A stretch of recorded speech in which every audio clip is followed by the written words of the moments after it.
Hi all, this is Anand. അപ്പോൾ ബത്ലയം കുടുംബ unit അടിപൊളി സിനിമ. നിവിൻ പോളിയും മമത ബൈജുവും മെയിൻ ലീഡായിട്ട് അഭിനയിക്കുന്ന ഒരു സൂപ്പർ റൊമാൻറ്റിക് കോമഡി ഫിലിം. അല്ലാതെ എന്നെ വേറൊന്നും പറയാനില്ല, അത്രയ്ക്ക് സൂപ്പറായിട്ടുണ്ട്.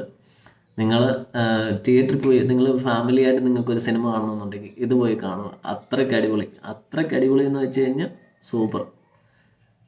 ഇതിൻ്റെ അകത്ത് കുറേ കഥാപാത്രങ്ങളുണ്ട്. പ്രേമലു സിനിമയ്ക്കകത്തുള്ള കുറേ പേര് ഇതിൻ്റെ അകത്തും ഉണ്ട്. അതുപോലെ ഗിരീഷ് ഏടി തന്നെയാണ് ഇതിൻ്റെയും ഡയറക്ഷൻ ചെയ്തേക്കുന്നത്. പുള്ളി നിങ്ങൾ പൊളിച്ചു മച്ചാനെ, നിങ്ങൾ അടിപൊളിയാക്കിയിട്ടുണ്ട്. പിന്നെ ഈ സിനിമയിൽ നിവിൻ പോളിയുടെ ഒരു കംബാക്കിംഗ് എന്ന് തന്നെ പറയാം.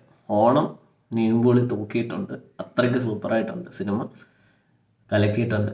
അതുപോലെ സുരേഷ് കൃഷ്ണയൊക്കെ ഉണ്ട് ഈ സിനിമയിൽ. ബിന്ദു പണിക്കരുണ്ട്, സന്ദീപ്, ശ്യാം, പിന്നെ ഒരു എടുത്തു പറയേണ്ട ഒരു കഥാപാത്രമുണ്ട്, റോഷൻ ഷാനവാസ് എന്ന് പറയുന്നത്. അവൻ ഇതിൻ്റെ അകത്ത് അടിപൊളിയായിട്ടുണ്ട്. ആവേശം സിനിമയ്ക്കകത്തൊക്കെ ഉള്ള ആ പയ്യൻ, അവന് ഈ സിനിമയ്ക്കകത്ത് അവനെ കാണിക്കുന്ന സീനെല്ലാം സൂപ്പറാണ്. ചിരി പടർത്തി എന്നൊക്കെ പറയത്തില്ലേ, അതുപോലത്തെ ഐറ്റം അവൻ. കൊള്ളാം, സൂപ്പറായിട്ടുണ്ട്. എല്ലാവരും ഫാമിലിയായിട്ട് നിങ്ങൾക്ക് ഓണത്തിന് ഒരു സിനിമയ്ക്ക് പോകണമെന്നുണ്ടെങ്കിൽ ഈ സിനിമയ്ക്ക് പോകാം. മസ്റ്റ് വാച്ചിങ് ആണ്, അടിപൊളി.